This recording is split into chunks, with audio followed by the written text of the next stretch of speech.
Good morning, everyone. Greetings. My name is Sonya Donaldson, and I am honored to be facilitating this conversation this morning with Rhea Ramjohn, Goitseone, Montsho, and Jordan Awori. These artists offer us a rich engagement with African diasporic art, culture, poetics, politics, and ways of seeing and being in the world. Working at the intersections of poetics, the digital, archival, and the political, the artists presenting today invite us to sit with and think deeply about African diasporic vernacular practices, the impact of colonization, anti-Blackness, as well as vulnerability, grief, and love. So the questions arise might include, how does an engagement with art help us to envision and enact modes of resistance and create new ways of accessing sites of freedom? What does freedom look like for us? And what is the role of art in our liberation? We'll begin with Rhea Ramjohn. Rhea is a Trinbagonian writer, podcaster, and producer representing ancestral codes via vernacular poetics.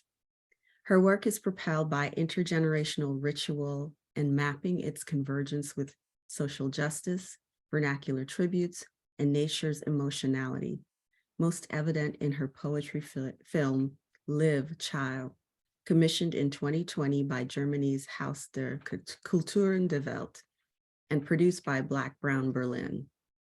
As co-founder of Black Brown Berlin, her work centers BIPOC empowerment and amplifying marginalized expressions, especially through poetry, performance, and audio media. She's the creator and executive producer of Tanti Table on Bear Radio and hosts the science podcast Hormonal.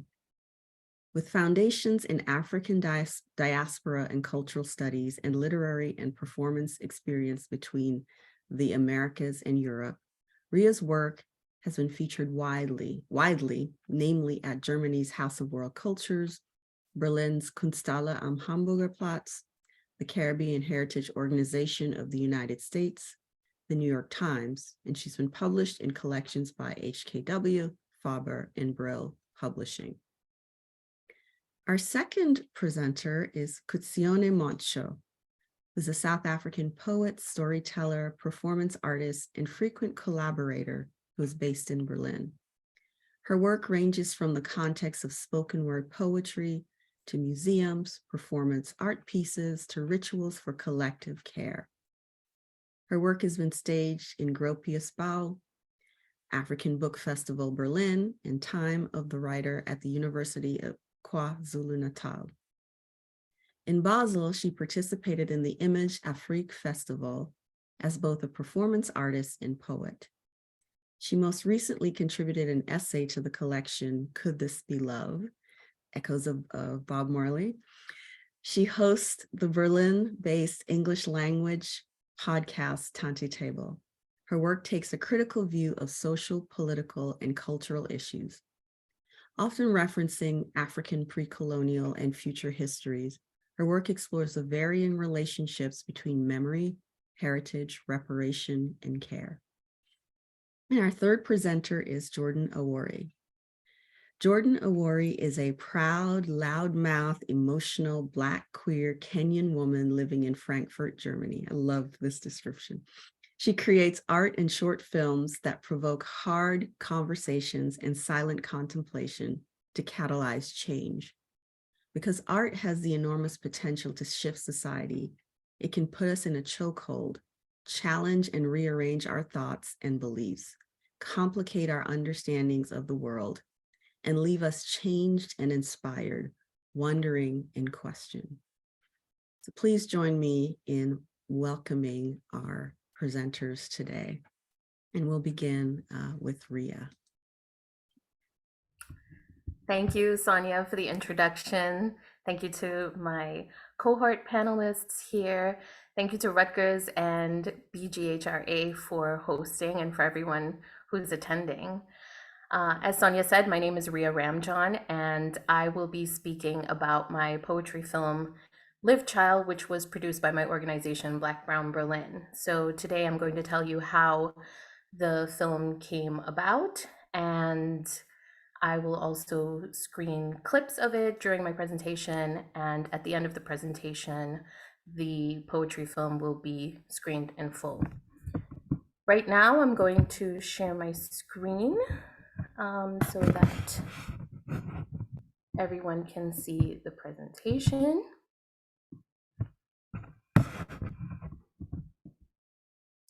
Okay, can everyone see that?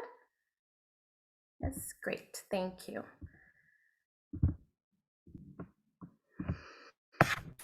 Okay, so a little bit first about the organization Black Brown Berlin. So I have been living in Germany for 17 years. And in that time, I have seen the Black diaspora become more connected, not just because of the rise of social media and technology, but especially because of grassroots work and international work by organizations such as the BGHRA. And so it was in this spirit and in my experience as a person living here in Germany for so many years that I partnered with 3 other like-minded individuals who also have a great love for Berlin. And we came together to found Black Brown Berlin, under which we have created several productions, projects, and platforms. So starting in 2018, we became a multi-platform organization with the goal of reflecting Berlin's Black and Brown communities as essential contributors to the cultural, social, and economic development of the capital. We started with an online platform showcasing venues, calendar of events, and blogs highlighting artists, performers, community campaigns, and eventually we branched out to provide an open source map and directory of Black and Brown owned businesses in Berlin. So this can still be found on our Instagram and on blackbrownberlin.com. Since then, we have partnered with several institutions to ensure the active representation and inclusion of our diverse population in social, cultural, and political events. So institutions that are for-profit and nonprofit. We started with such social events with Germany's first Anti-Discrimination Day in 2019 in conjunction with the Antidiskriminierungsstelle and the Haus der Kulturen der Welt, which is locally known as the HKW, or HKW in English. The partnership with the HKW developed into a deeper bond when, with the convergence of the pandemic and the global outrage against racist, capitalist, and police violence reached its peak in the summer of 2020. The HKW then reached out to artists and researchers from all over the globe to compose personal letters, so to speak, sharing their takes on the situation. The pandemic forced us to pause in opposition to the economization of all spheres of life and asked us, what did we see in this state of standstill, of limbo? Videos, texts, audio clips, and other formats were published under the HKW's exhibition called CC World, offering a window of reflection into the planetary past, the misguided logics of the planetary present, the misguided logics of the past, and of possible futures. So with this opportunity from the HKW and complete creative license, which I was very happy to have, we decided as Black Brown Berlin, colloquially known as BBB, that we decided to use this as a chance to provide some light to our global community during that very, very dark time. So as a poet, I'm a poet first and foremost. Before being a co-founder, a podcaster, I'm a poet since the age of 9 years old. And I've always found poetry to be a way for me to process the human experiences of the human and natural world. As a queer, Caribbean, Black, mixed race immigrant woman living in Berlin, I, of course, found great refuge and guidance in the empowering writings of Audre Lorde. She was a light in my darkest of times and still continues to be a light in my life. So it was in that spirit that I composed my poem, Live, Child, which is like a command to live, and child calling to my ancestry of my vernacular language from Trinidad and Tobago. So I created the poem Live Child for the CC World exhibition, and my co-founders provided production support. And so we, as the Black Brown Berlin organization, tapped into the local community to produce alongside artists, including Goitseone Montsho, who is here as a panelist today, to create a short film out of this poem, which is still on exhibition at the Hakebe. Audre Lorde has always created a form of community. What you're seeing right now are clips from the trailer of her documentary, Audre Lorde, The Berlin Years. When I first saw this documentary, it created a community for me that I had not experienced yet physically. And over the years, I've been very lucky to then find that community. What she had said to her students in the documentary was, make sure you find another Black woman and speak to her before you leave this room today. And it was in that spirit that during the pandemic, I was thinking about how do we reach out to others? How do we let them know that we are here, that you're not alone? And also how to not gloss over the tragedies that was happening, not by any stretch of the imagination, but to focus on the light that we bring to each other's lives. So with that in mind, I created Live Child with Black Brown Berlin. And I want to tell you now a little bit about the creation of Live Child, the content. It engages transcultural, transcontinental, and transcendental themes to weave cathartic tributes to ancestors with the celebration of community in vernacular forms, all the while spurning displays of trauma, rather utilizing radical softness as its core strength. Here's a short clip from the trailer. For your ancestors, like I do. Live, child. It is a tribute to named and unnamed ancestors on whose shoulders the Black and Brown communities, especially of the Global South, stand. It is also a form of grieving the losses and violence inflicted upon our communities while attempting to not replicate or trigger trauma. Live Child pays direct homage to Berlin writers Mai Ayim and Audre Lorde and their cohorts who played an integral role in deepening the bond amongst the Black, German, American, and Caribbean communities. Often seen in 1990s photographs with Berlin's Grunewald forest as their backdrop, Audre Lorde spoke of the solace and joy she found during long walks with her friends, students, and family throughout the sprawling landscape and sand dunes of Berlin's largest forest. Filming Live Child in the Grunewald forest was not only the perfect setting for honoring our Black and Brown Berlin ancestry, but it also serves as a fresh perspective on a city so often portrayed as the cliched, graffitied metropolis. Berlin is in fact one of the greenest capitals in the world, a fact often overlooked in much the same way the contributions of migrant communities tend to be discounted or dismissed.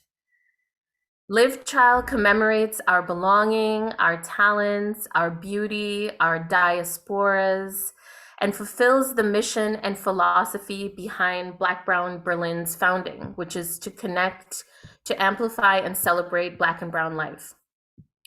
From its conception to execution, the Live Child film came to life through the passionate work of 16 incredible creative professionals, 14 of whom are part of the African, Asian, and Indigenous communities hailing from all parts of the globe, with the goal of producing work that was healing, joyful, and embracing.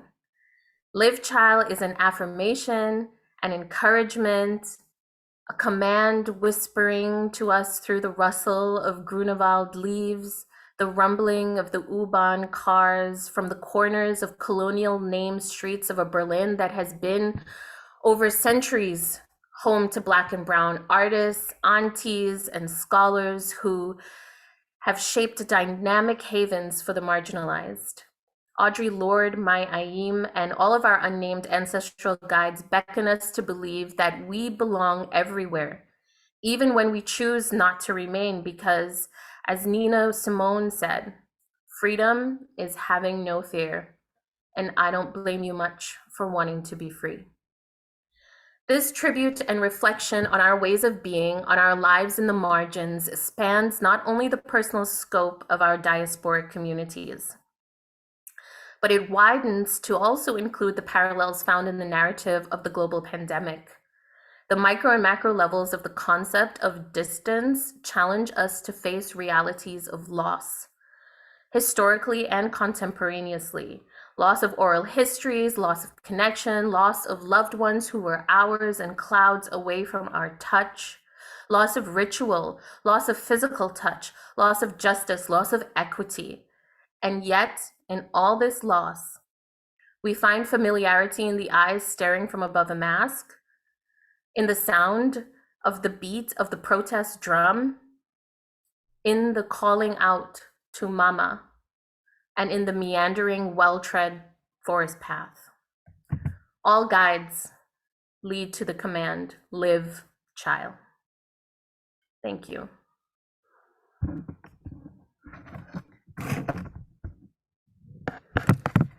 So what I would like to do now is screen the film. I will also be providing a link to the film that everyone here can access at any time. It can then be viewed in a higher quality because through screen share, the quality is always degraded just a little bit. But now for our collective viewing, I will introduce everyone to my poetry film, Live Child.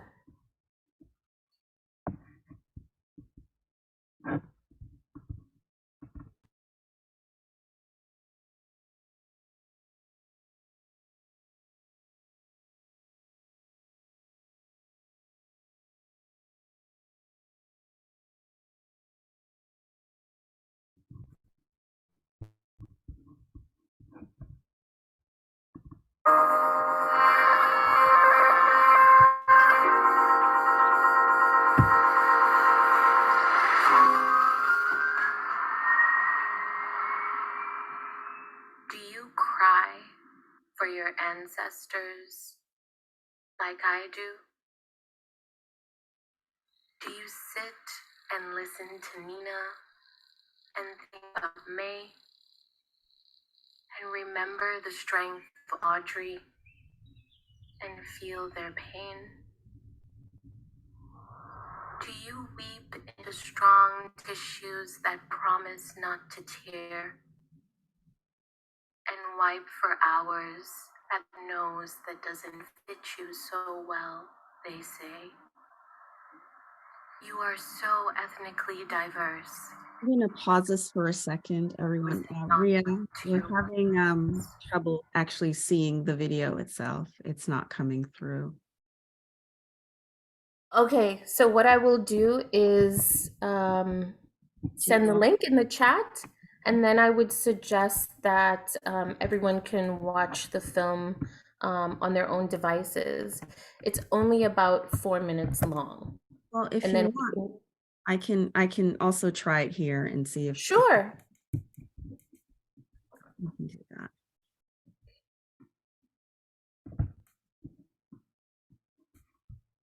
Let's see if that works. Sharing the sound. And everyone can see my screen.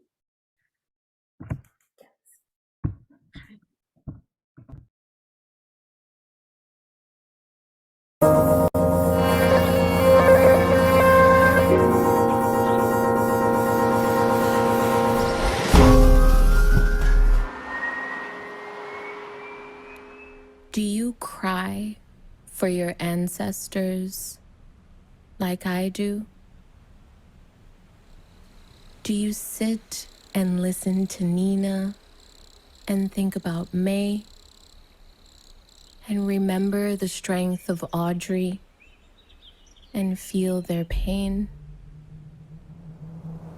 Do you weep into strong tissues that promise not to tear and wipe for hours at the nose that doesn't fit you so well, they say? You are so ethnically diverse, but listen not to your words. Do you feel the comforting grips of those specters' palms on your shoulders as you heave gasps of, "I can't breathe," throughout the night? Do you kneel and wail in streets like our mothers of the movement do, when the remembrance of pain is a process to somehow just get through? Do you know? Do you recognize the moans in a hymn that's speaking to you from ancestral kin? Do you hear that drumbeat that's so familiar but can't explain? The ones that make your hips move or your chin nod? I don't blame you much for wanting to be free. I just wanted you to know. They are the sounds of a collective memory scattered across dusty earth and deep oceans we are scrambling to catch in midair.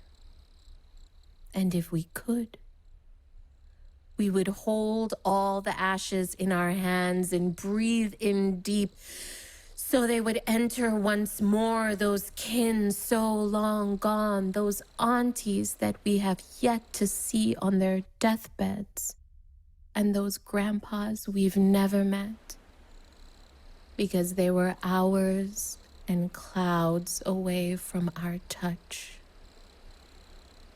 Do you, I ask you, ever weep for that which you have never touched, but somehow seem to intimately know when you stand in lands blessed with snow, covering and freezing up emotions they don't want you to let loose? For if they were, what would be? Except a complete global outpouring of the grasps and scratches for that thing which we were all entitled to but were refused to give.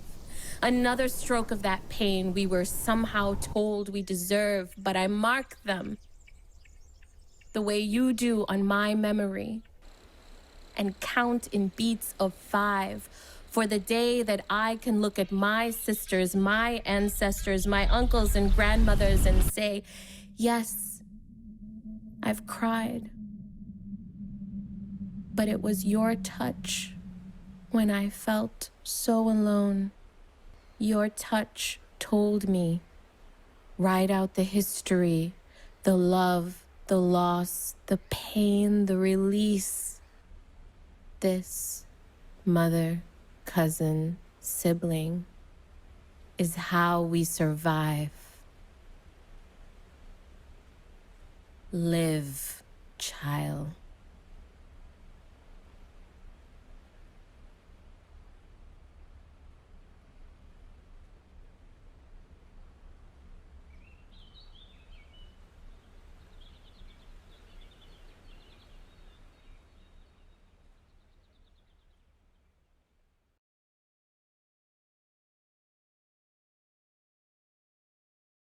Okay. Thank you so much, Rhea, for that. Thank you. Thank you, Sonya. I think I've watched it about a dozen times now, and I'm still find myself having these moments with it. Our second panelist is Goitseone Montsho. And I'm also really looking forward to your presentation. Thank you so much for such a generous introduction, Sonya. And I would like to thank the BGHRA for hosting this session. And yeah, I will start the session. Oh, okay, let me also greet the audience. Hello, from wherever you're watching, good day, good evening. I will start the session by just sharing my screen, and yeah, let's do that.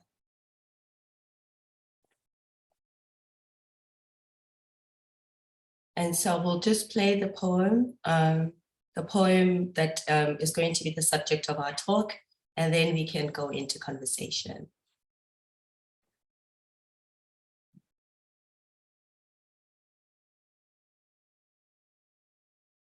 Pula, pula, ge o ka nela mme, o mmotse gore re mo gopotse. Pula, pula, ge o ka nela mme, o mmotse gore re a mo rata. Pula, pula, ge o ka nela mme, o mmotse gore re a mo tshwarela. Letsatsi, letsatsi, ge o ka tlhabela mme, o mmotse gore re a mo rata. Letsatsi, letsatsi, ge o ka tlhabela mme, o mmotse gore re kopa mohau. Letsatsi, letsatsi, ge o ka tlhabela mme, o mmotse gore re mo gopotse. Phefo, phefo, ge o ka fokela mme, o mmotse gore re a mo rata. Phefo, phefo, ge o ka fokela mme, o mmotse gore re a mo tshwarela. Phefo, phefo, ge o ka fokela mme, o mmotse gore re a mo gopola. Lefatshe, lefatshe, ge o ka tikologela mme, o mmotse gore re sa mo letile. Lefatshe, lefatshe, ge o ka tikologela mme, o mmotse gore re mo tshwaretse. Lefatshe, lefatshe, ge o ka tikologela mme, o mmotse gore re sa mo rata.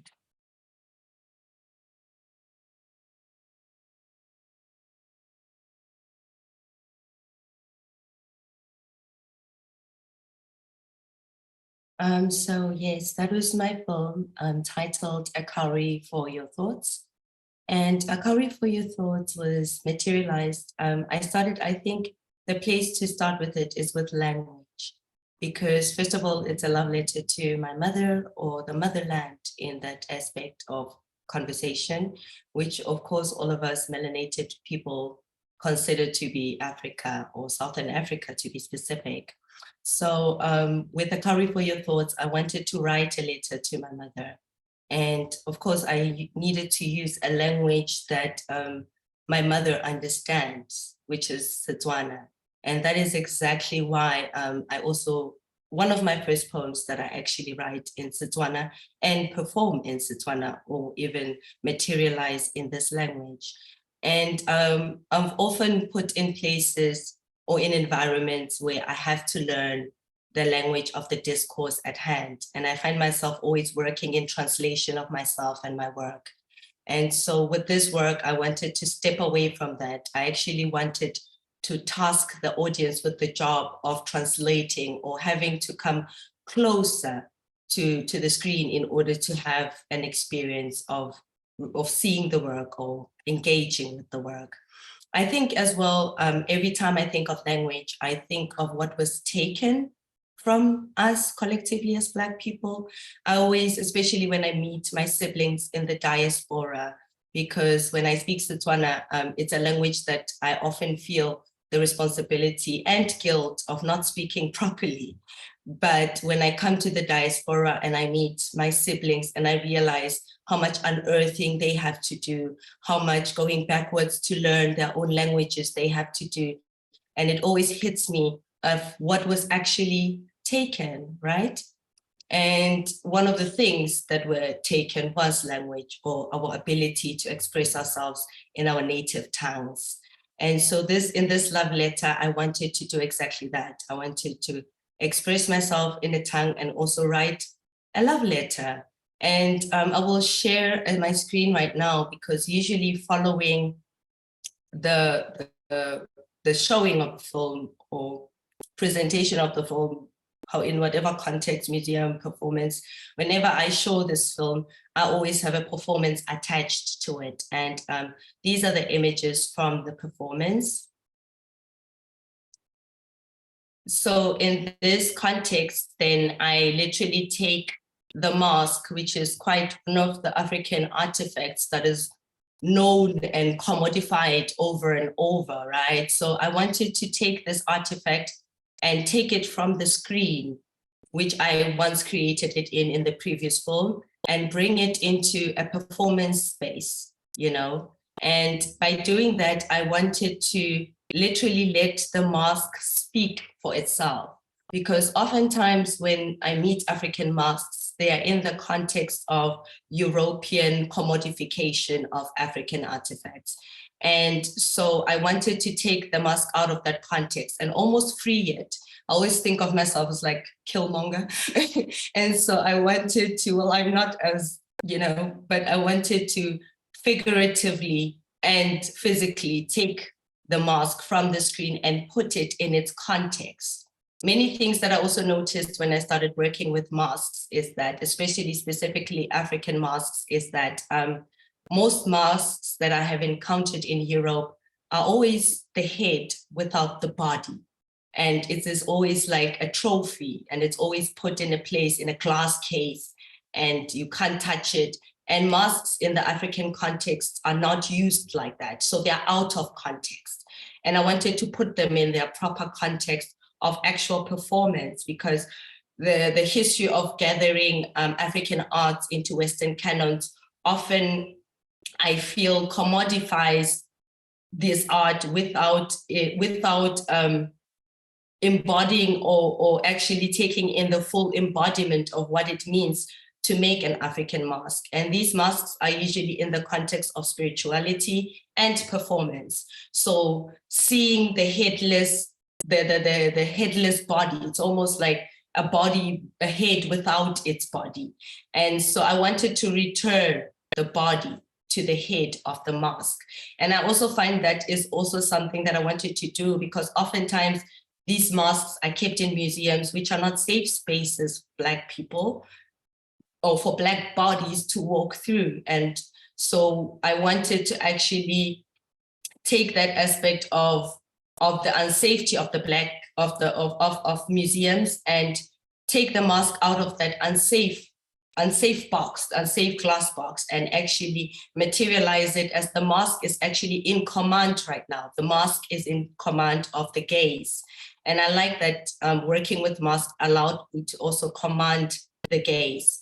And by bringing the mask outside of the museum and having the mask ask the questions of what is considered art, which are usually asked by white curators on the Western end. And this is also a nod to the bronzes, of course, which are the most famous masks taken from Africa, or stolen, looted to be exact. And so to bring the mask out of this glass box, out of this history of stealing and thieving, and putting it in the context of the mask as an embodied thing, as something that is closed with ritual, as something that actually, a mask that lives, that asks the questions, because in most contexts of creations of masks, they are not trinkets. And so I wanted to bring that in. If you also noticed in the film, I stopped. I have a lot of the mask that I created for the film, or that I put on my face, is also full of vulnerability, which is something that I wanted to also communicate, especially as a Black body and as somebody, or a Black woman specifically, who is not often told to be strong and who's often, you know, the strong Black woman. So I wanted to put vulnerability in the face of this African mask and actually to embody the tears. And I think that is also a very beautiful thing in the connectivity of African stories, also in the diaspora, in that the ability to hold one another, the ability to tend. And I think my work in many instances is a response and attending to this brokenness that was created by the disruption called colonialism. And so I'm always working in the context of how do we care for these stories? How do we care for these artifacts? How do we make sure that they are put in proper context every time? And so I try to do that by actually turning the gaze away, like almost returning the gaze to whiteness through my masks by saying, hey, who gets to decide what is art? Who gets to decide in what context Black art is displayed? Who gets to decide if it's art or not? And who orders this? So I also wanted to put that as an intervention, and yeah, as a way of also reclaiming what is an art form that still exists in Africa, by the way. But the only reason why the ones we have in the museums are there is because of the history of violence that is tied to them. In Benin, men are still making masks. And so to take that out and to reclaim this culture of making masks for ceremonial use and not just for Western gazes of conquering and whatnot. And that's also why I've recently in my current work been very fascinated with masks and reclaiming the way of making masks. And so thank you for having me. And yeah. I'm so happy right now and applauding because I already see the beautiful connections that are being made across the works. And our next presenter is Jordan Awori. I'm also excited about this work. Excited to talk about some of the shifts that are happening. So Jordan, I'll turn it over to you. Would you like me to show the film, or would you want to say a few words first? I'll read a statement first. I was going to first give like what my inspiration was, really go deep in it. But for me, yeah, I'll end up going into a whole rabbit hole, and I want the art to speak for itself. And then I want people to question and think, and then you can all figure it out together and discuss. Okay, so the Colonies and the Queen edition consists of two pieces. There's an artwork, which I can put a link to the piece later, and then there's the short film. So today I will be showing the short film Timeline, Kenya and the Queen. Now the edition consists of works that highlight the conversations on Twitter after Queen Elizabeth II died on 8th September 2022.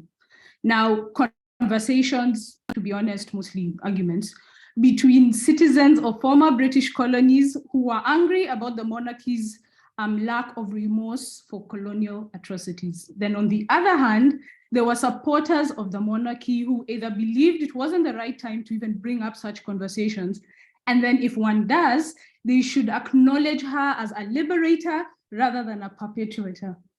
So I then deliberately showed these conversations with visuals and timelines of events that display the actual historical context they are based to ensure that the facts speak for themselves.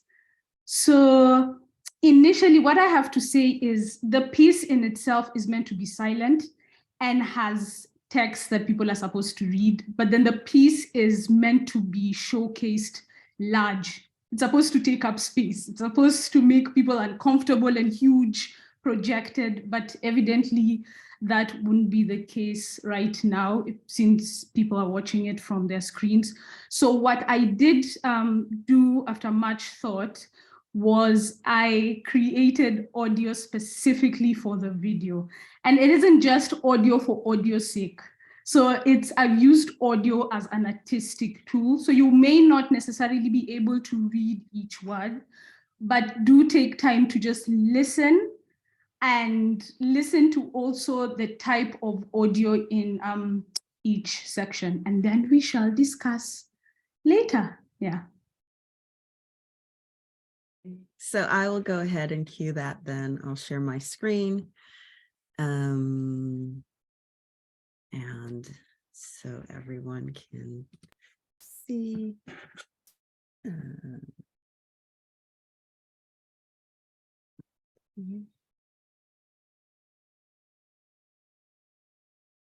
Holding Queen Elizabeth personally responsible for colonialism when her reign oversaw basically the entirety of decolonization is certainly a take.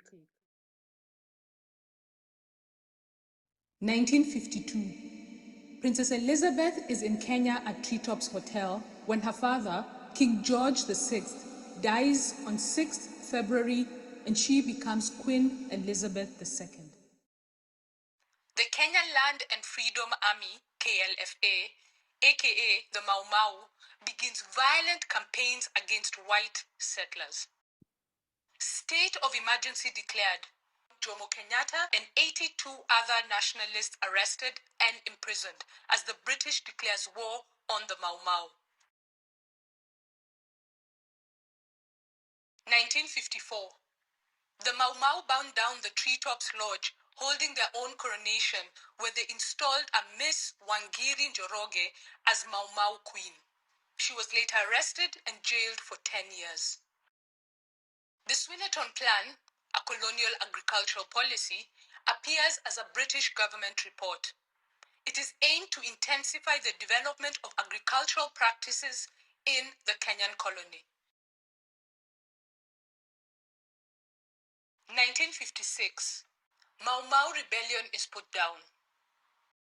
Dedan Kimathi, the senior military and spiritual leader of the Mau Mau, is shot in the leg and captured on 21st October. A court presided over by Chief Justice O'Connor with an all-black jury of Kenyans sentenced him to death while he lays in a hospital bed. His appeal is dismissed and the death sentence upheld. 1957. Dedan Kimathi is executed by hanging on 18th February. A land consolidation program continues to centralize the Kikuyu into large villages. This plan also extended to the area near Lake Victoria in the Nyanza province, and many thousands of Africans in Nairobi were resettled in rural detention camps. Kenyans continue to be forced to request movement permits to travel within Kenya.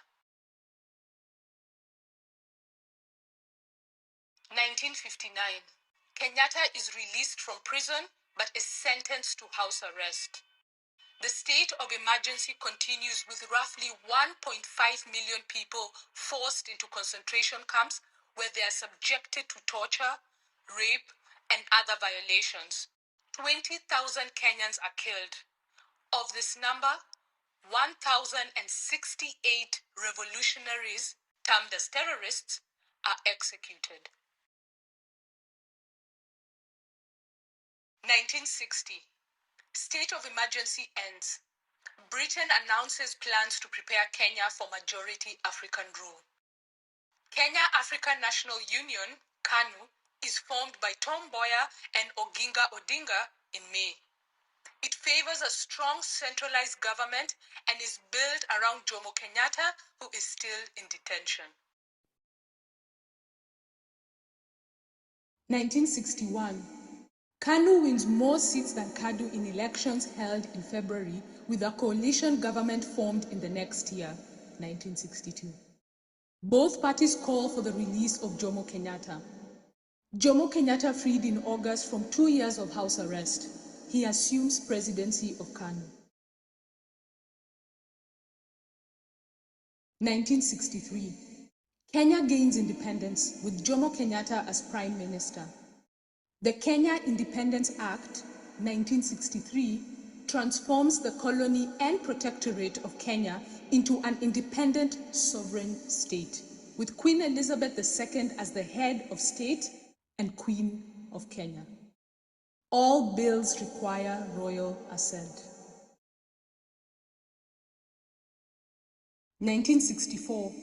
The Republic of Kenya is formed, with Jomo Kenyatta becoming president and Oginga Odinga vice president.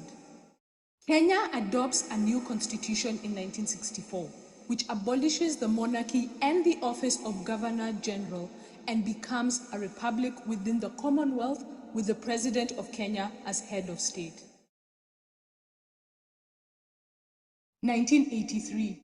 Queen Elizabeth II undertakes her first and only official state visit from the 10th to the 14th of November as the guest of the second President Daniel Arap Moi.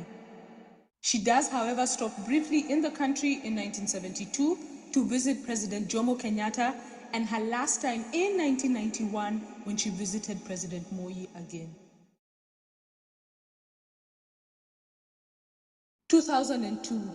The UK government has struck a deal with lawyers representing 228 Kenyan people bereaved or maimed by British Army explosives left on their land over the last 50 years.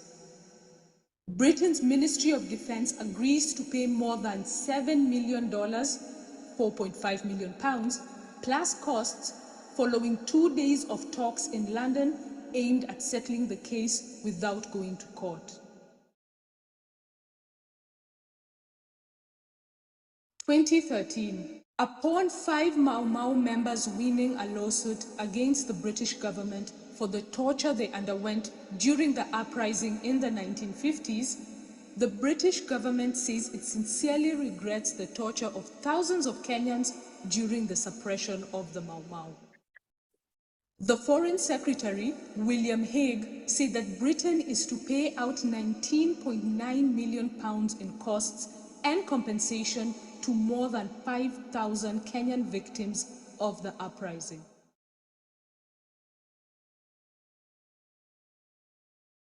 In 2022, on the 8th of September, Queen Elizabeth II dies aged 96 at Balmoral Castle, Scotland.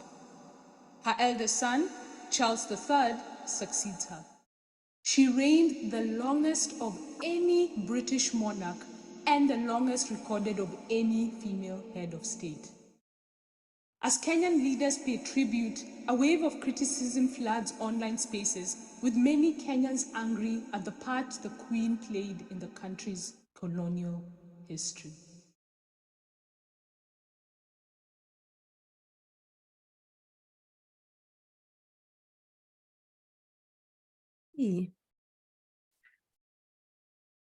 Alrighty.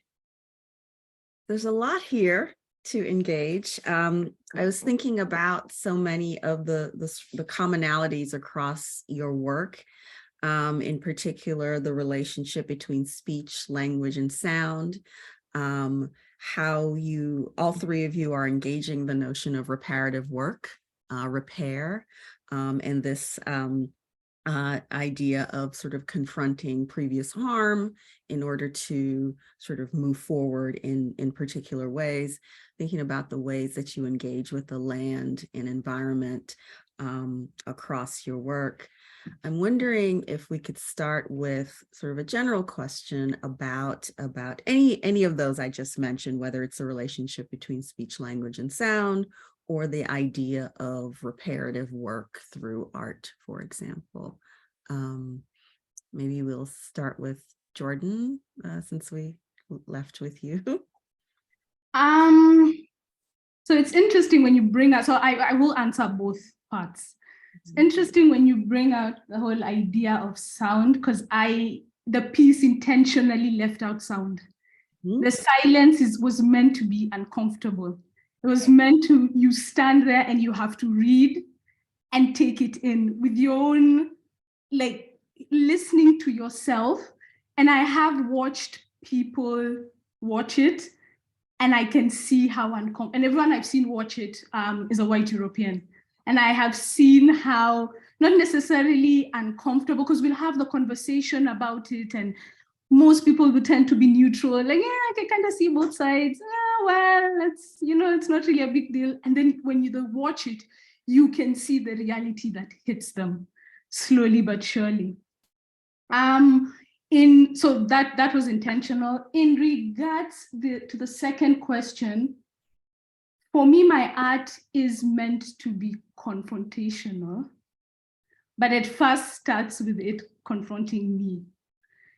And I say that because I was raised in Kenya and educated in the British system. So yes, I speak Swahili, but I speak English better than Swahili. And now living in Germany, my biggest fear is German at some point will be better than Swahili. So English is the tier of my language.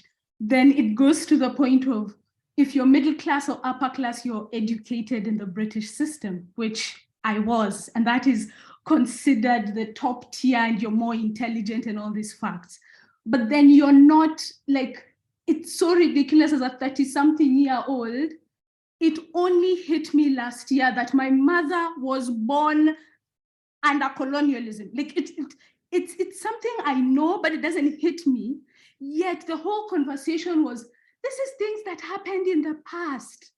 Yet, and especially when you live in Germany and knowing Germany's history, that yes happened even like way long outside, like if you now chronologically look at things, but it's still something discussed, it's respected at what it was. In Kenya, I have never had a conversation with my mother about colonialism.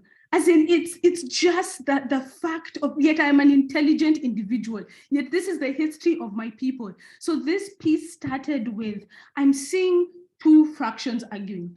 I can relate more with the African side or the colonialist side, the colonist side, but I always want to understand both angles. And when I'm doing this research, I'm like, why is there a disagreement? Why tell certain groups of people that the point is not valid? Why should I feel like Queen Elizabeth's death has nothing to do with me, yet my mother was technically born her subject? How is this something I should be screaming or be irritated? And so all that to say, it began with it confronting me, with me accepting my ignorance, because we can stand on a hill and shout, why don't you people know this? Why don't you care? But do we really care as ourselves? Are we really informed? And when you begin like that, then you feel weaponized, you feel strong enough to when you're confronted with somebody who's ignorant, you don't approach them with, why don't you know? You understand that things you yourself did not know, and then you can try and understand where does the ignorance come from? How can you change their narrative if you care to, if you can? But at least it begins conversations. That's my answer. Hey, Rhea, would you like to address either of those questions? I mean, I'm mostly just nodding nonstop in solidarity, just because I also just realized that that is something we three have in common, is that our parents were born under colonialism, and We four, Jamaican. there we go. So, you know, that's the thing. It's the majority of the world has not really, I think, done that confrontation that Jordan is talking about, of when we talk about colonialism, people, the same when people are talking about Jim Crow, about apartheid, about slavery, they treat it as though it is in such the distant past. But you know, it's something that I very consciously knew growing up, because my parents would always talk about how they had to learn the British national anthem and all of these things. But I also somehow had like a reckoning with it in my adulthood that, well, I guess that reckoning came when I met white Europeans, because it was just such a given and understanding, as Jordan alluded to, within our own communities. But then I found that there was extreme power in telling a white person, especially a white European, I am the firstborn outside of colonialism. And that holds extreme power, because that's almost a punch in the face of, well, if you think that that is deep, dark history millennia ago, it is not, my friend. It is quite current and it is embodied right in front of you. So I'm mostly just feeling quite a lot of solidarity at the moment, and really appreciative of this very contemporary piece created by Jordan. So much so that I mostly forgot your question, Sonya. So I think the question, I mean, there were a couple of questions, right? One was about how you understand the relationship between speech, language, and sound that seems to be operating in your work.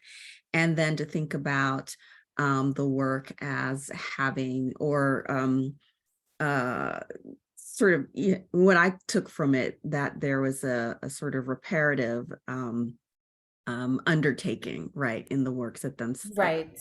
Yes. I mean, I don't want to take up too much more space, but I will just add that the same way that I found power in being able to, just finding power in saying, yes, I am the first in my family to be born outside of colonial rule. I also found power in vernacular, which is why I always describe myself as a vernacular poet, because again, being raised to believe that speaking a certain way affords certain opportunities means that then I'm also being part of a neoliberal, capitalistic, and quote unquote post-colonial structure that's actually still oppressing and creating cycles of oppression. And so me choosing to break out of that and using vernacular, which is also a term I'm constantly studying and constantly watching it metamorphosize, is I believe its own form of power. And it has also been interesting watching it in the sense of modernity being used then by okay, let me give a very concrete example. If you take Black queer voguing ballroom culture vernacular, it is being so much co-opted by white mainstream culture, you know? So I'm also watching vernaculars change and move, and its own form of power structure and what that means. And so sometimes I become very wary of even using vernacular in my poetry because I'm scared then that someone is going to co-opt it incorrectly. And I will say that with Live Child, because it is produced in Germany, quite often everybody thinks I'm talking about Chile, the country. It often gets capitalized. I take no offense to that, but when I was speaking to the director, Ibra Wan, also a local artist here from Senegal, we went back and forth about, should I put that? Because everybody thinks it's Chile. They think I'm talking about South America. And he, you know, really supported me by saying, no, Rhea, people stick to what is your language? What's your mother tongue? Because again, I don't really know what my mother tongue is, because colonialism stole a lot of that from me. And I just am left with English, and I'm left with Trinbagonian vernacular. So that is the way that I have been confronting, you know, language in my work. And Goitseone, the same question to you, again, about the relationship between, you know, speech, language, sound, as well as this notion of reparative work.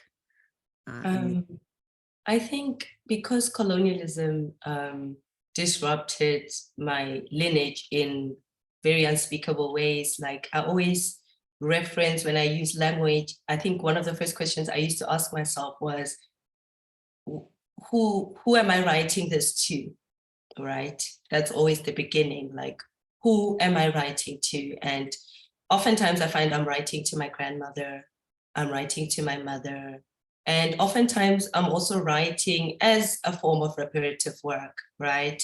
Because the writing in itself, the language that my grandmother uses and the language that my mother would use are not co-opted into colonialism, okay? They were seen as inferior, not to be learned. And so this is something that I think the tending of tending to the work that I do is to do exactly that, because I always think who my grandmother would have been if she was not to be a servant all her life, who my mother would have been if she was not born under such a disgraceful regime as apartheid. And all these things inform my language, right? And so for me, it's this kind of using my ancestral gaze in that sense, my ancestors' gaze as the only relevant gaze when I create work. I don't think about, I think Toni Morrison also references this a lot in her work. I don't care if they're looking, and I don't want them here, whoever them are. And but in that context that I don't write to them at all, basically. I don't write. I write to my grandmother. I write to my daughter. I write to people who look like me and who have seen the world like me. And usually because of that, I see it as a form of code switching, art code switching in a sense, because when you shift language, like I always think of me and my sister when we went to this convent school, and whenever we wanted to like talk to each other and close the white people's ears, we would always switch to our native tongue, you know? And so this is the closing of the colonial ears that I try to do with my work. I try to literally, this is not for you. If you engage with it, oh, great, amazing, great, I'm glad, but I don't write to you or for you.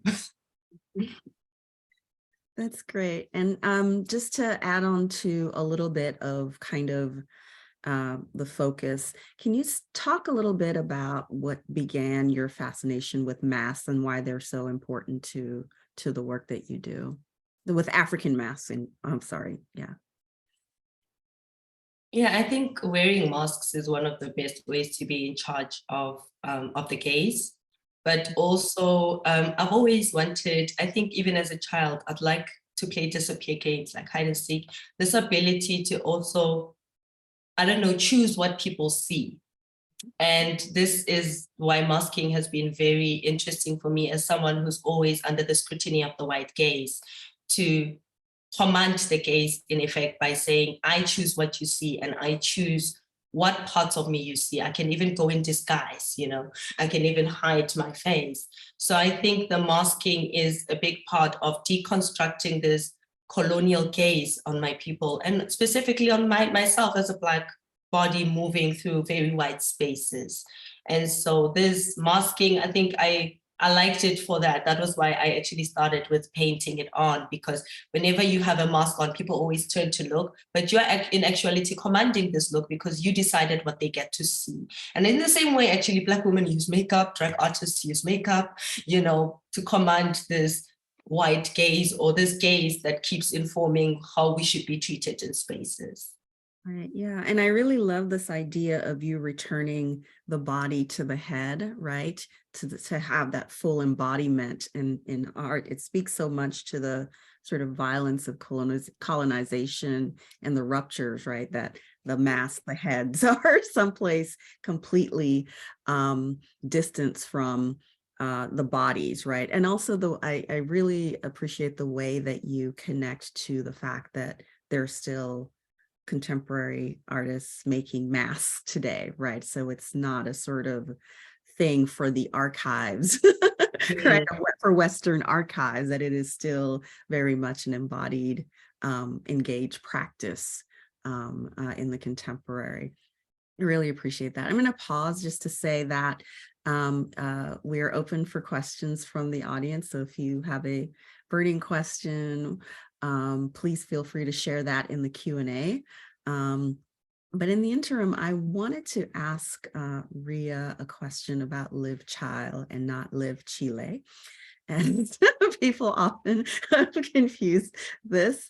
And you have a quote in the poem that says, I don't blame you much for wanting to be free. I just wanted you to know. And I'm wondering if you could tell us where this quote is from and what it means to you. What's the meaning of it?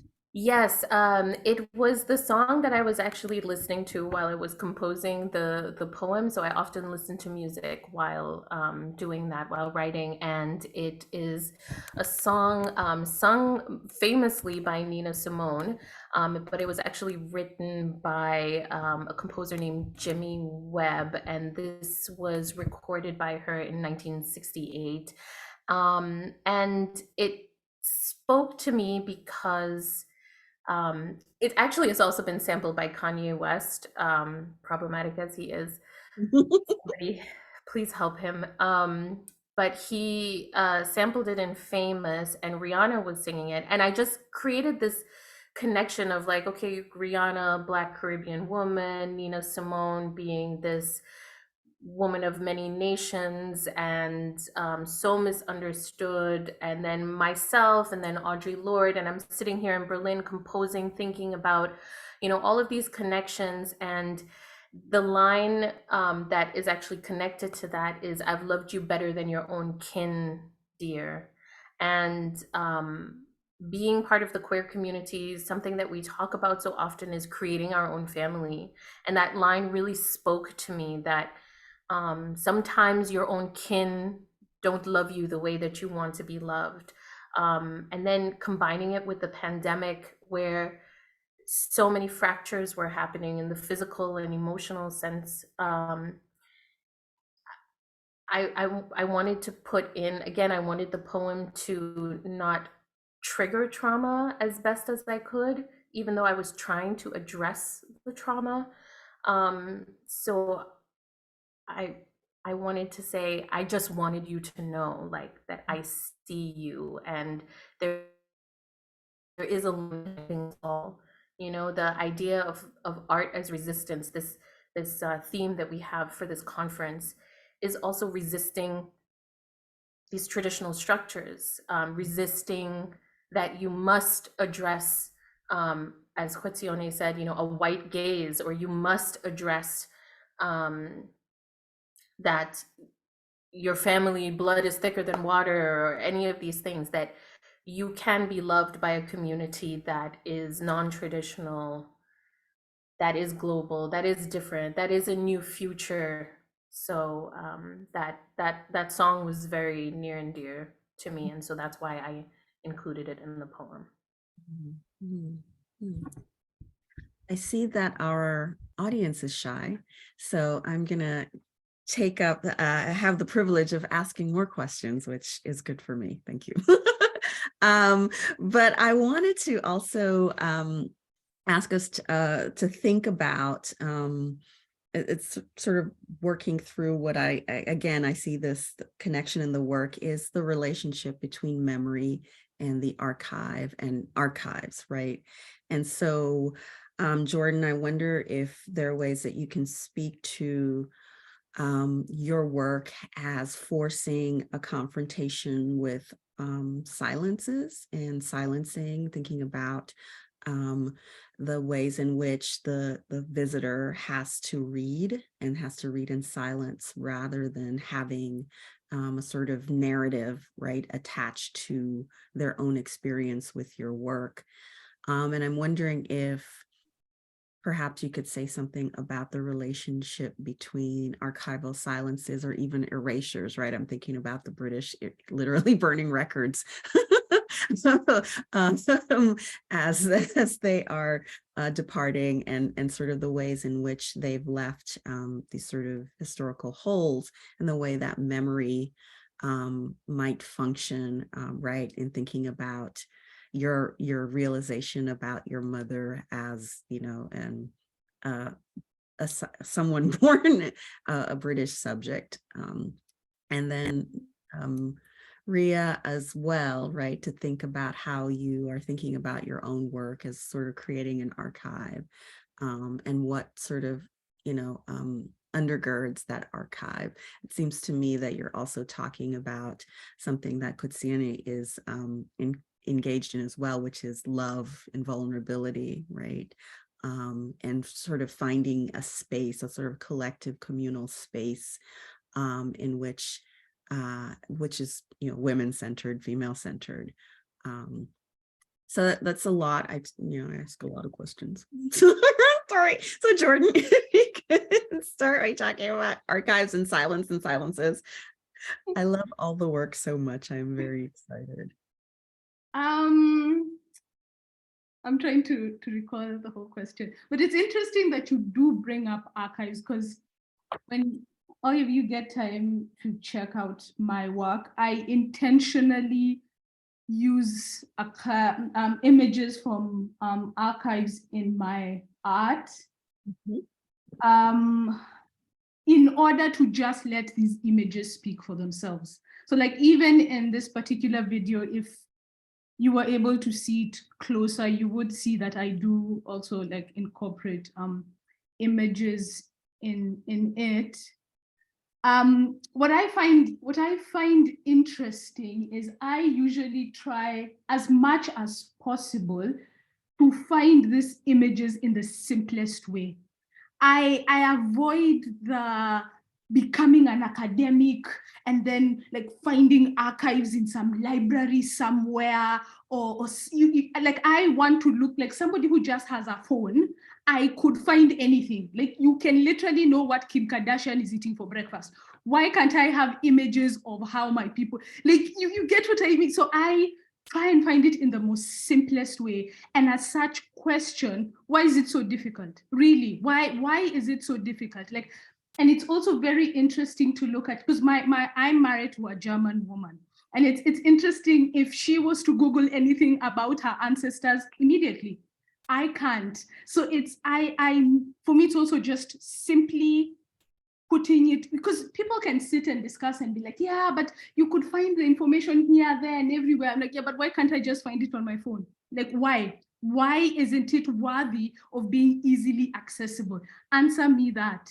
And that's how I approach including archives into my artwork, which is very interesting in that I noticed it's not even just when it comes to Africa. It is also, so there's an exhibition I'm currently having that's about women who are pioneers in different fields. And these women specifically don't come from Europe or America. And it's because if you want to Google first woman to do anything, the first thing you get is a list of European women and a list of American women. It's like, hello, there are many other people from different parts of the world. So I'm always just questioning the value of information. What is considered intellect?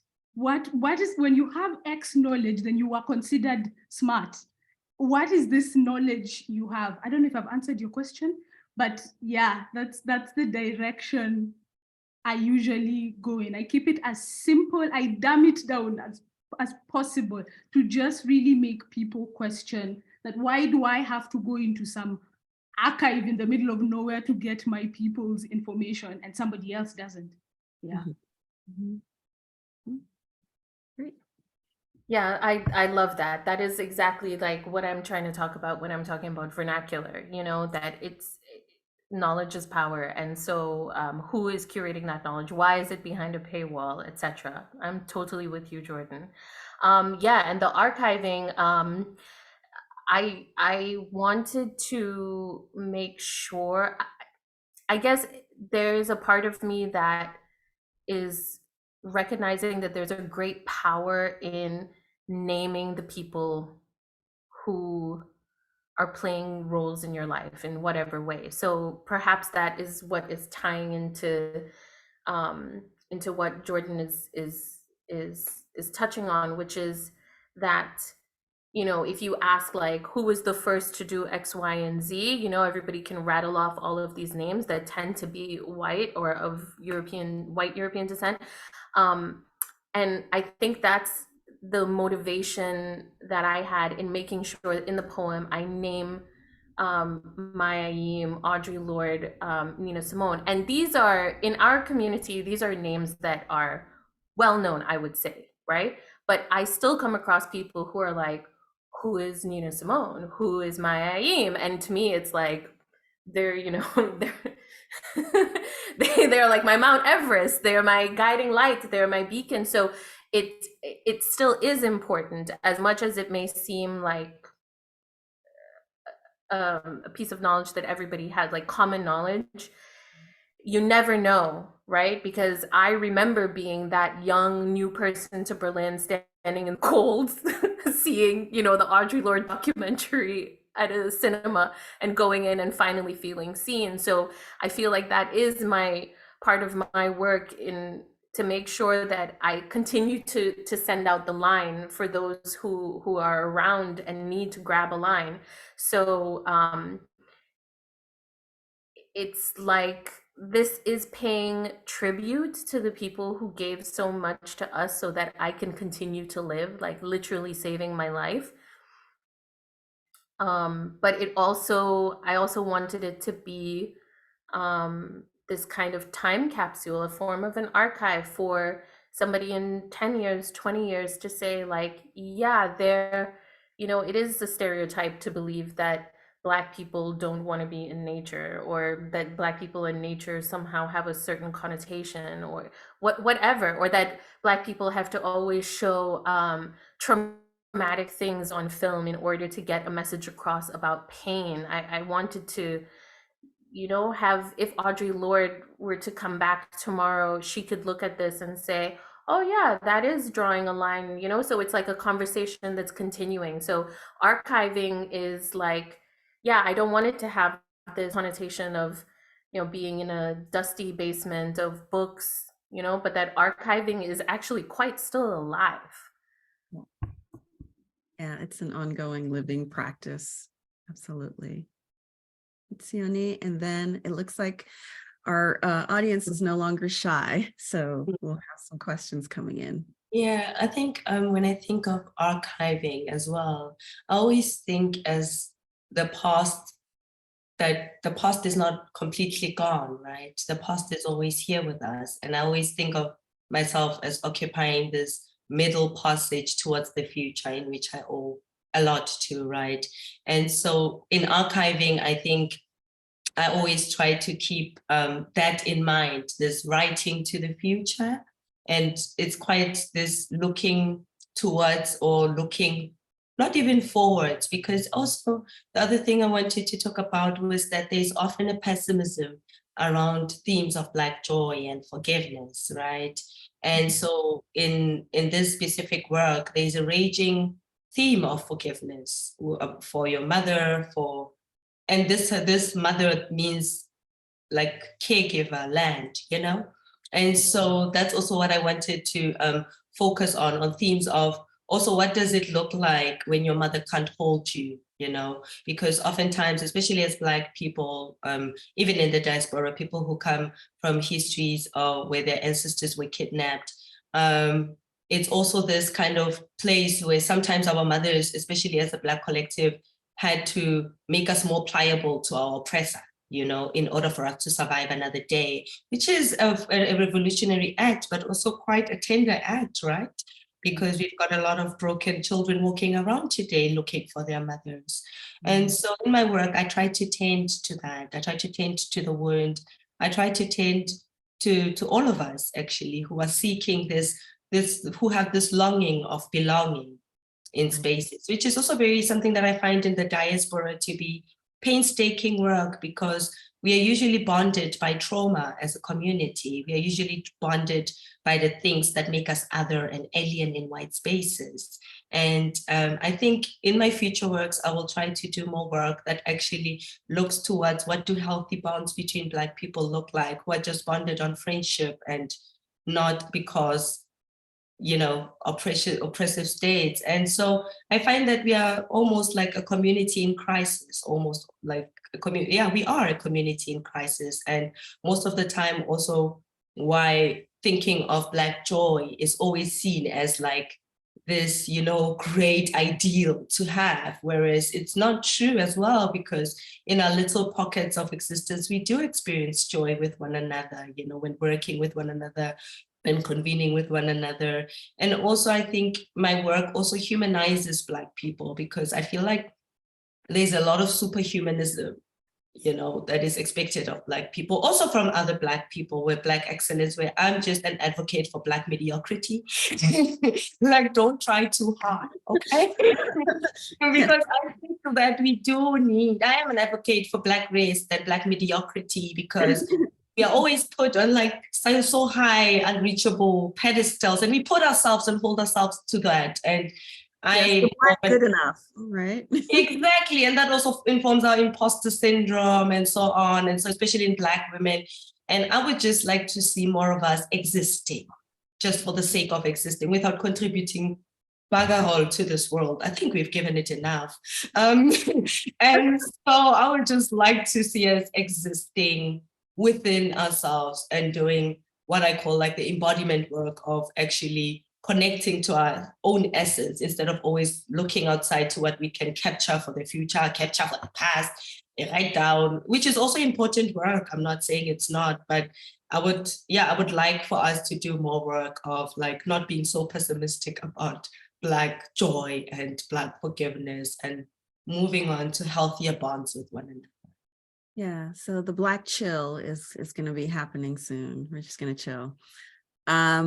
So we do have a question from one of our audience member, Barton, who says, since British colonialism is a common denominator here, I'm curious about your opinions about Germany, both in the context of colonialism and its status as a global power, but maybe also just as a cultural space today.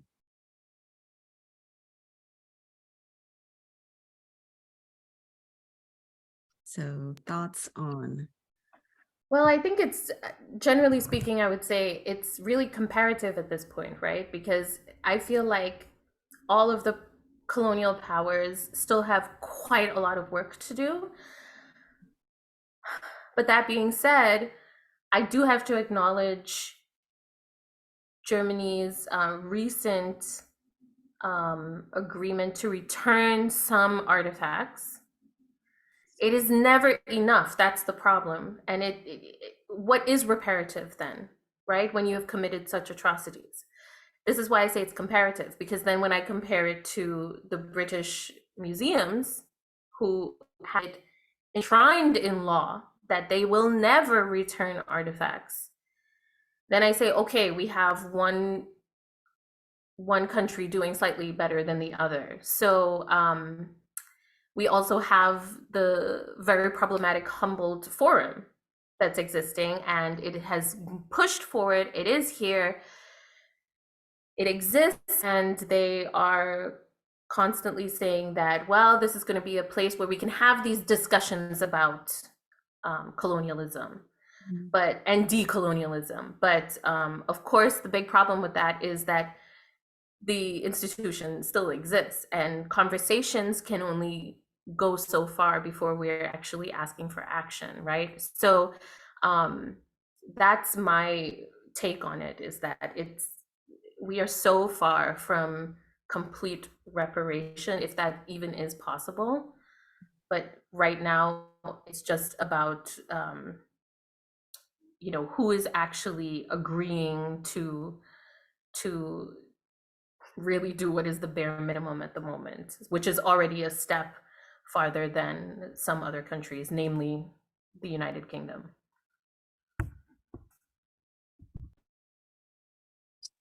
I think to frame as well all of us as coming from British colonies is quite true, but also not true, because all of the panelists here have experienced the effects of German colonialism through its continuous upholding of racist cultures. I have a daughter who I'm raising here, who is also deeply impacted by the Germans' history of colonialism. And so I think that there's no greater colonialism, small colonialism, big colonialism. It's all the same thing, right? Just in different contexts. And it was in this very city that I'm sitting in where Africa was divided, isn't it? In this very city that I'm sitting in. So I think to contextualize our experiences as only coming from a British colonial background is quite not, I'm not in full agreement with that, because I too, as a creator who creates in Germany and often sees a German audience, I also have been impacted by German colonialism. So I think that's also, the different ways. And like Rhea has talked about the Humboldt Forum, which also keeps many of Britain's, Germany was not did not colonize Benin, but they hold the masks. So you can also see how colonialism holds hands, It's not just German colonialism, British colonialism. It was an entire system working together cohesively And so that's something that I would like to add to that. Sorry, I was so engrossed in what you were saying. Now I've lost my train of thought. Could you mind me the question again? Oh, Germany's, yeah. I remember. I think for me, what I always find interesting when I have the conversation with Germans about their colonial history, it seems like it's really belittled. It's really like, it feels like the conversation somehow goes into, yeah, that's not the worst thing we've done, and then we're not the worst of all the perpetrators. It's really like, yeah, it's fine, yeah, but many people did it, and we also did other bad things. Let's concentrate on this really huge other bad thing we did, and it's very like, okay, but I don't know, I'm confused about it. I'm confused because I've only been in Germany for 2.5 years now, and it's an interesting conversation to have because I get extremely irritated when this conversation starts. So I can't really answer it other than my truth is I feel it's belittled completely. And the whole narrative of they give back, it doesn't work like that. Someone doesn't come to your house and then steal your car, and then you force them to give you back your car, and then yay, you give back the car. No, there's no celebrating. We go back to the fact that you stole the car in the first place. That's all that matters. I don't care if you're the only person who gave back the car. Yeah. We're getting Jordan hyped right now. We're closing in on the last few minutes, and so I'm wondering if we could turn back to something Goitseone mentioned as part of like our final words and final thoughts, and that is to think about Black joy and this idea of kind of like embracing, right, the non-exceptional, and what kind of work that does for us or for you as artists, and potentially for us more broadly. This idea of like embracing Black joy, but also kind of stripping away those expectations of being sort of super or extra excessive. Goitseone? Yeah, I think that's also what the work that I've been doing also for myself specifically, is also to see myself as fully human and seeing my community members as fully human and not, internalizing ideas about, and of course my friends are very great, but that's never the point. What I'm pointing at is the humanity in all of us and how we can honor that for each other in our collective spaces. And so that's what I've been leaning more into doing. And also, I think using this as a practice, and also it's not the first time this has been practiced, like through the poetry of Otwe Lord, we see the embodiment theme.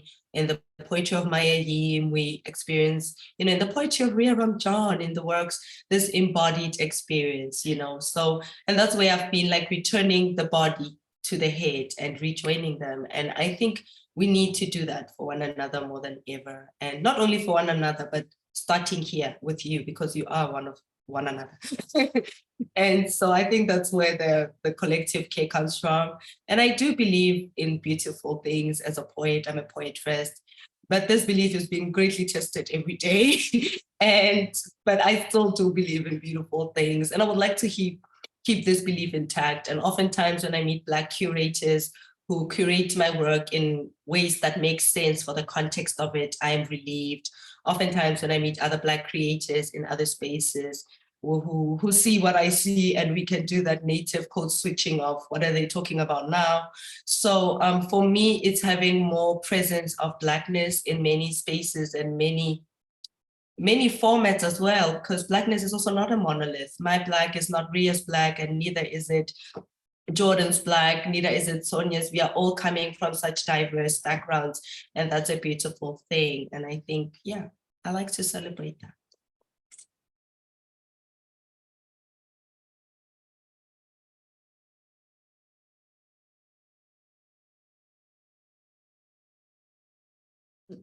Notions of any final words on Black joy, and this idea. I really, again, love Goitseone's notion of sort of reclaiming the human, celebrating it, and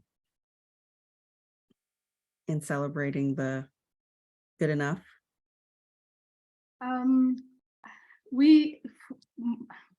So for me, what's different is that I've been surrounded by the Black joy. We brought up in the continent. For me, it's never been a question. I wear my Africanness with so much pride and beauty, and that will like never be erased from me. I am not less Black surrounded by the whitest of white people. That will never happen, ever. And I completely agree, because that's the ethos of who I am. I think it's just, for me, why I approach my art on the other spectrum, on the other side of things, is mostly because there are always these occasions or things that remind me, oh, you're Black, or I should question my Blackness, and I'm throwing it back at them. It's like, and it's, so yes, I agree in the celebration of the Blackness and the joy, and that maybe should be the focus of a lot of us. Mm-hmm. But I'm also in my path of finding my joy, and in a very white world, is confronting things before they confront me. That's my way of looking at it. And it gives me strength. I wasn't even going to share this, but I think one of my first racist encounters in Germany today. Somebody did, and I'm going to go into details, but a man did something today, and something in me, I just turned and I looked at him and I said, And the fact that I turned and blatantly stared at this man, he cowered away. And it is in that strength I build, because my art forces me to question things and throw questions back at my audience, that I am able to have this strength. So I don't know if I've answered the question, but yeah, that's how. Absolutely. And I'm sorry you had that experience today. That's awful. Yeah, I'd best be sorry for him, not me. Yes. Well, I don't feel sorry for him. Yeah. But I think we have just like a little minute more, and we'll end with Rhea. Rhea, you get the final words.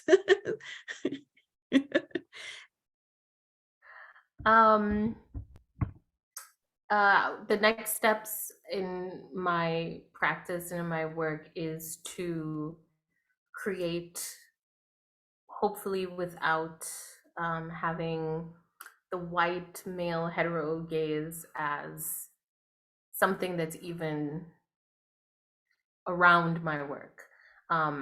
It will be interesting to see what that looks like, because I have spent so many years operating in a reactive way. So for me, Black joy, I think, and this is my experiment for the future, is to see how I can create, hopefully without this outside world, but rather the internal part. So I completely understand what Jordan has been through. Many of us have had that experience. Actually, while we were filming Live Child in the forest, we were approached and reprimanded so many times by white German men and women, and the police was called on us at least 3 times to ask if we had permits for filming. And I mean, you've seen the film, you see how beautiful it is, what we were doing. It was a femme-led cast, and we were so attacked. And yet that's not the memory that I really walked away with. I often have to be reminded, oh yeah, this really violent thing happened to us, right? And I was reminded because of what really unfortunately happened to Jordan today. But what I do remember from that is the joy we had at the end of the day holding each other, and you saw it in the picture. Yes, So, absolutely. All yeah, 12 times that so I've I'm watched it now. looking forward to creating from that. Yeah. From that. Yeah. Absolutely. Well, thank you all so much. Please join me, everyone, in thanking our amazing panelists. I've learned so much from you, and I thoroughly enjoyed the conversation and just the beauty that you are putting out into the world, as well as the confrontation, right, with the things that we must confront. So thank you all again, and I look forward to more of your work. Thank you, everyone, for coming. It's lunchtime. Bye-bye. Thank